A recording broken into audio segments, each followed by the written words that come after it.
If we want to improve, then there's no other way we can improve and grow than to leave our comfort zone. Because there's no way we can grow if we don't do things that we've never done before, that are challenging to us, and therefore things that we may be scared of because, for example, we fear that we may fail. The only way we can actually go about improving is to make sure that we are able to deal with fear. And today we're going to go over 2 methods psychological studies have found to be effective in order to deal with our fear. So there was this one study in which they experimented with very shy kids, and they split these shy kids into 2 groups.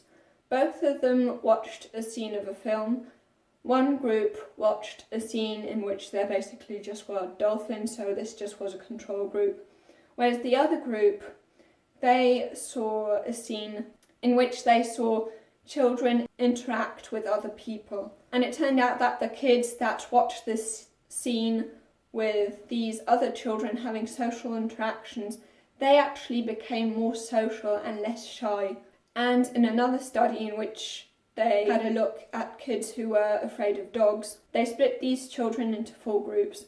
So one group was a group in which they saw another kid playing with a dog, and also on this day there was a celebration. Then there was another condition where there was the celebration and there also was the dog there, but there wasn't a kid that was playing with the dog. And then in the third condition, there was the kid playing with the dog without the celebration. And then in the 4th group, there just was the celebration without the dog or the other child playing with the dog.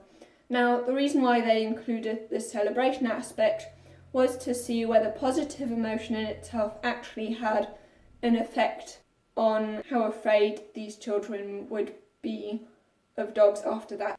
And what was interesting was that positive emotion in itself actually didn't make these children less afraid of dogs at all.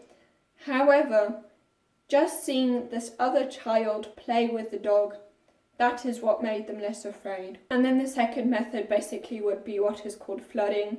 And this is basically putting someone who's afraid of something in a situation in which they can't escape that stimulus that they're afraid of, which is basically called exposure therapy.